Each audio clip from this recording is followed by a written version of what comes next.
What up, everyone? This is Mr. Lord, Dr. Professor, Dark Joker, here with another edition of Traditional Fans with Opinions, where I'll give my reviews for whoever I watched, read, or played today.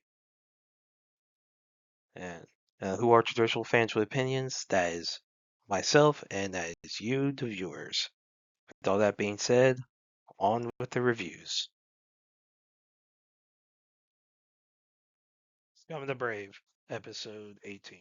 So in this episode, Yashiro, Aki, Sarah, and Endo are like they're dealing with all these half dragon thugs, and they have one vial E3 left. Yashiro at some point gives it to Endo, and she fights off some of the thugs.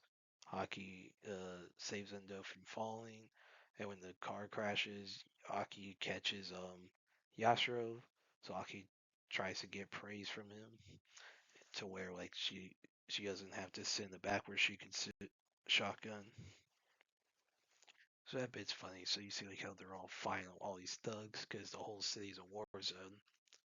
So we'll see how the rest of this goes. But yeah, I thought it was a good episode. That was really funny. The action was cool. Looking forward to the next one. Daemons of the Shao Realm, episode 7. So in this episode,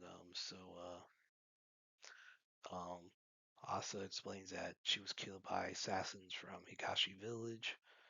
When she died, she ended up in this place between life and death where she got the power break, and she resurrected.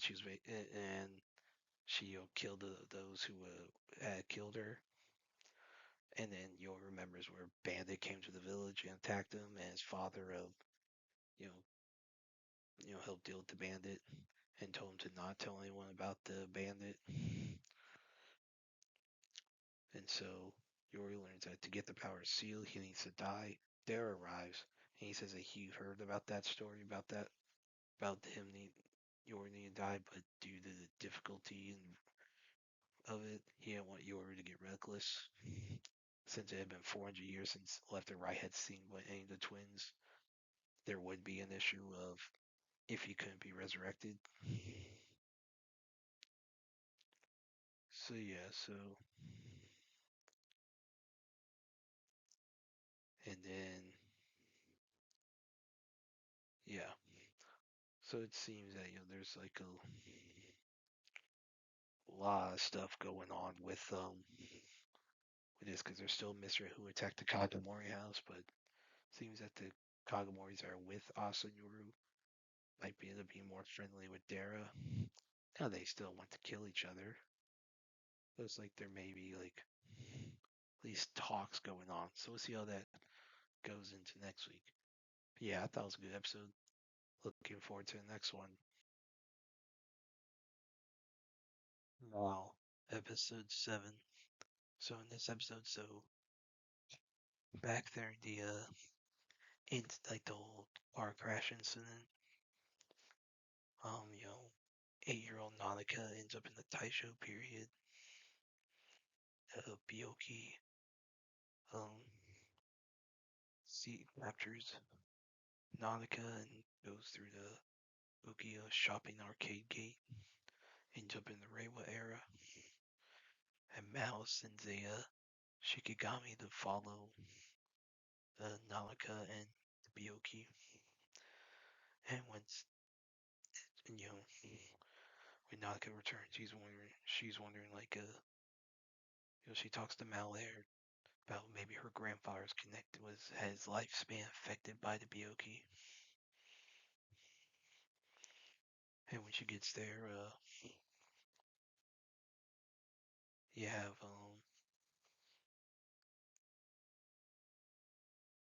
like so you have Shiraha. She thinks he's the Shikigami because of how he wants to help her. Turns out that's not the case. It's actually Uzumi, who like became a housemaid, whatever, shortly after the car crash.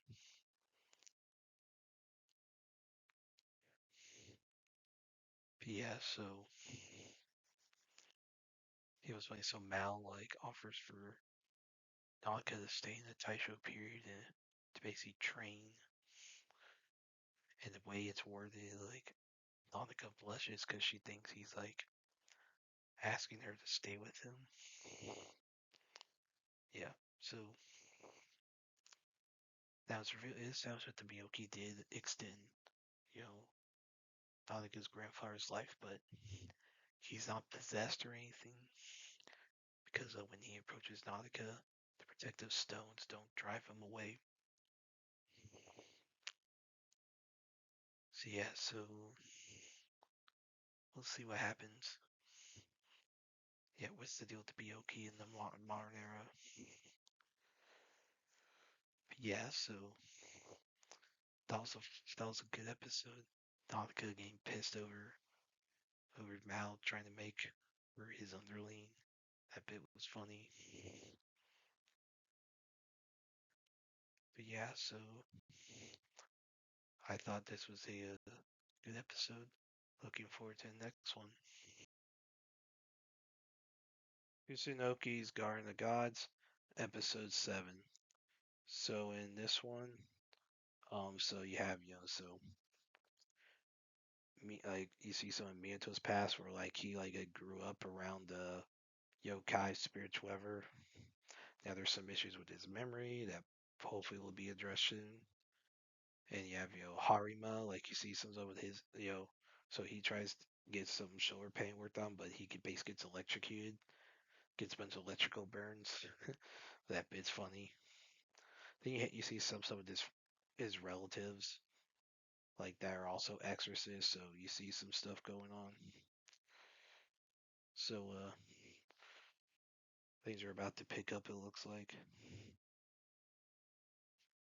But yeah, so then there was one exorcist that Miento met when he was little, and it's revealed at the end that the guy is like his you know, the guy at the end is like the son of that guy. So then you see like his powers were noticeable even back then. So we'll see how things go. But yeah, I thought it was a good episode. Liked how they showed some of the characters past. They're building up this cast to lead to however this season concludes in the near future. But yeah, I thought it was a good episode. Looking forward to the next one. In the Gray. So this is a new like action movie that came out, directed by Guy Ritchie, produced by Black Bear Pictures. You have Henry Cavill, Jake Gyllenhaal, Alicia Gonzalez are like the main three. So in this one, so Rachel's like a lawyer for asset brokers. She like uses both legal and illegal means to get money out of people ripping off her client, which in this case is Spencer Goldstein. So she tries to get Manny Salazar to pay his $1 billion debt after an assassin um sent by Bobby, who's one of the subordinates at a like one of like a Goldstein subordinates, whatever. She sends an assassin. He gets killed. So Rachel comes in, offers to get the money back. So Sid, Bronco, their team, they sabotage his businesses, place bugs, kill whoever need to kill whoever, blow stuff up and basically and bribe whoever need to bribe in order to really damage Salazar's business to force him to the table. Eventually, Rachel gets Salazar to pay the money in exchange for like all his assets being returned. And now seems that Salazar does pay the money, but the assets aren't returned, and Rachel's not paid. Sin and Rachel 3 months later is abducted by Salazar's men, and yeah, so like so Sid, Bronco, their team, they go to save her. They free her, get her out of there. Fortunately, two of their two of their team members die. But they're and then so Sid and Bronco, they once everyone else gets out, they go back, abduct Salazar, put him in some crate, some cargo box, whatever, waiting for the FBI to get to turn state's evidence against uh Spencer Goldstein. And Rachel tells Bobby that she got paid, so she's happy. But and she says, "Hey, you better hope Salazar doesn't give state's evidence, or else your boss is gonna call you." And then basically shortly after she says that, the red phone in the middle table rings, hinting that Bobby's getting a call from her boss, who will not be happy about what happened. So we'll see what happens. So Bobby's obviously a target. Who knows what's gonna happen with Rachel? She's a target. We'll see what happens. But yeah, I actually thought it was a good movie. Henry Cavill, Jake Gyllenhaal, Elisa Gonzalez, they're freaking awesome. Like, this shows why Henry Cavill needs to be James Bond. Like, Cavill would be a great James Bond. I mean, I don't know how you don't have him as Bond. I seriously don't. Like, this is one of the multiple things that shows why he'd be good as James Bond.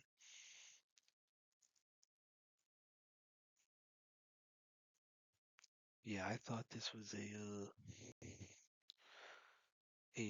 really good. I thought it was a good movie. I recommend watching it. And that's it. Did y'all like the stuff I reviewed? And if you have your own opinions about all that, you can put all that in the comments. Thank you for watching, and like, subscribe, and all that. And look forward to the next video.